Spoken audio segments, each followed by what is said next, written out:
नमस्कार, मैं हूं पंकज झा और आप मेरे साथ देख रहे हैं अंदर की बात। आज बात करते हैं कि क्या यूपी में इंडिया गठबंधन टूट सकता है। क्या उसके टूटने का खतरा दिन ब दिन बढ़ता जा रहा है। संकेत अखिलेश यादव के कैंप से कुछ ऐसे ही मिलने लगे हैं। चलिए आज इसी पर विस्तार से बात करते हैं कि आखिर ऐसा क्यों लग रहा है कि यूपी में इंडिया गठबंधन बिखर सकता है। यूपी के इंडिया गठबंधन में 3 पार्टियां हैं, समाजवादी पार्टी, कांग्रेस और आरएलडी। आरएलडी की तरफ से कोई ऐसे बयान नहीं आते हैं, ना ही जयंत चौधरी की तरफ से।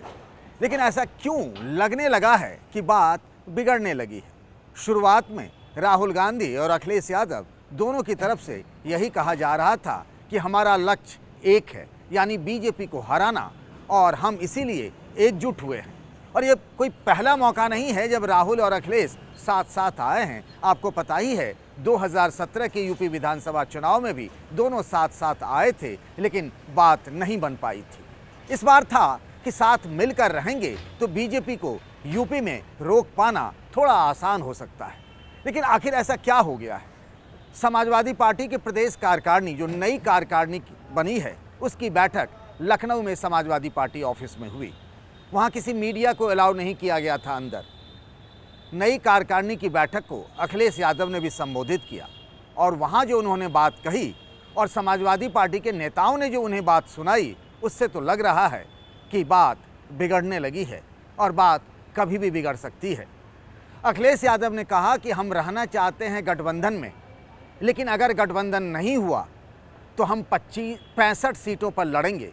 यूपी में लोकसभा की 80 सीटें हैं। आखिर अखिलेश यादव ने ऐसा क्यों कहा, आपको थोड़ा सा पीछे भी लेकर चलते हैं। मध्य प्रदेश के विधानसभा चुनाव को लेकर यह लग रहा था कि कांग्रेस और समाजवादी पार्टी के बीच सीटों का गठबंधन हो सकता है, लेकिन ऐसा नहीं हो पाया। उसी दौरान अखिलेश यादव ने एक बात कही थी कि एमपी का बदला यूपी में लेंगे, यानी एमपी में गठबंधन नहीं हुआ, चुनावी तालमेल नहीं हो पाया, तो अब यूपी में भी हम कांग्रेस को दिखाएंगे कि आखिर समाजवादी पार्टी में कितना है दम। अखिलेश यादव के एक बेहद करीबी नेता ने हमें फ़ोन पर बताया कि किस तरीके से कांग्रेस पार्टी जानबूझकर इस गठबंधन को खराब करना चाहती है। उन्होंने कहा कांग्रेस का हमेशा से एटीट्यूड रहा है कि वो बिग ब्रदर का रोल में रहता है, वो सिर्फ लेना जानते हैं, देना नहीं जानते हैं। उन्होंने ये कहा कि एक हाथ से ताली नहीं बजती है, दोनों हाथ से ताली बजती है। उन्होंने ये भी कहा कि यूपी के पिछले विधानसभा चुनाव में मतलब 2017 में जब कांग्रेस के साथ गठबंधन हुआ था, कांग्रेस ने बहुत ज़्यादा सीटें मांग ली थी, 100 से ज़्यादा सीटें मांग ली थी 403 विधानसभा में से, और हुआ क्या, कांग्रेस की अधिकतर सीटें अपनी हार गई। उनका ये कहना है कि ग्राउंड पर आज की तारीख में यूपी में कांग्रेस के पास तो 10 उम्मीदवार भी लड़ने लायक नहीं हैं, और वो कहते हैं कि हमको कम से कम 30 से 35 सीटें चाहिए। हालांकि न तो राहुल गांधी ने आधिकारिक तौर पर ऐसा कहा और न ही कांग्रेस के अध्यक्ष मल्लिकार्जुन खड़गे ने ऐसा कहा, लेकिन यूपी में कांग्रेस के नेता ये बार बार कह रहे हैं कि पश्चिमी यूपी से लेकर पूर्वांचल तक 35 ऐसी सीटें हैं जहां वो चुनाव लड़ना चाहते हैं। अब अगर ये 35 सीटों पर लड़ गए तो समाजवादी पार्टी कहाँ जाएगी।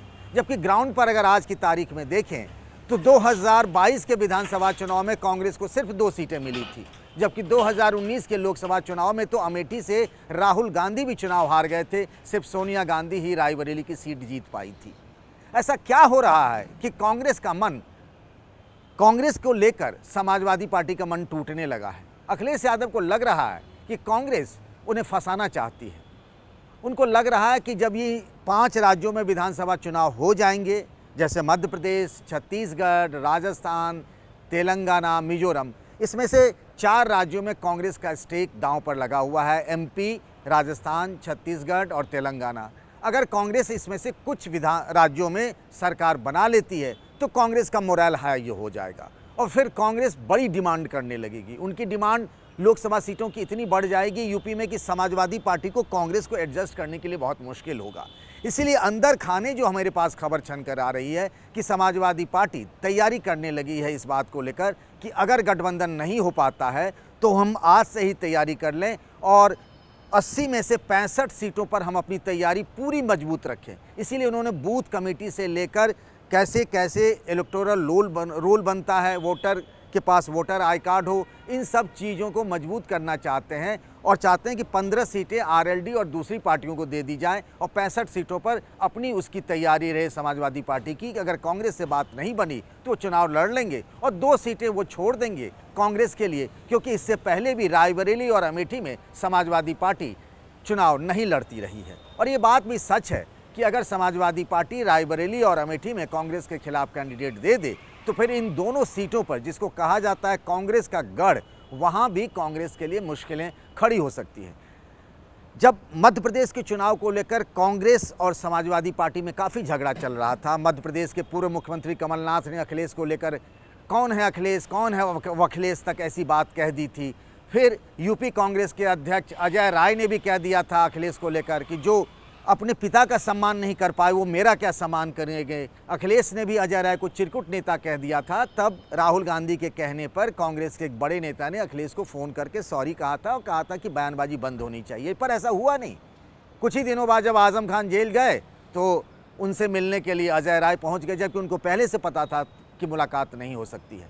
तो अंदर खाने ये अब तेज हो गया है एक तरीके से कि बूथ से लेकर लोकसभा सीट तक समाजवादी पार्टी अपनी अकेले की तैयारी कर ले। गठबंधन होता है तो अच्छी बात, गठबंधन होगा भी तो अखिलेश यादव की शर्तों पर। वो अखिलेश यादव पहले भी कह चुके हैं कि जिस राज्य में जो पार्टी मजबूत है उसी की लीडरशिप में गठबंधन होगा। कांग्रेस अगर नहीं मानती है तो अखिलेश ने अपना रास्ता अभी से बनाना शुरू कर दिया है। क्या आपको भी लगता है कि समाजवादी पार्टी को अकेले ही चुनाव लड़ना चाहिए? हमें आपकी राय का इंतज़ार रहेगा। क्या आप चाहते हैं कि अखिलेश कांग्रेस के साथ मिलकर लड़ें? तो भी अपनी बात बताइएगा। तब तक अपना ख्याल रखिएगा। नमस्कार।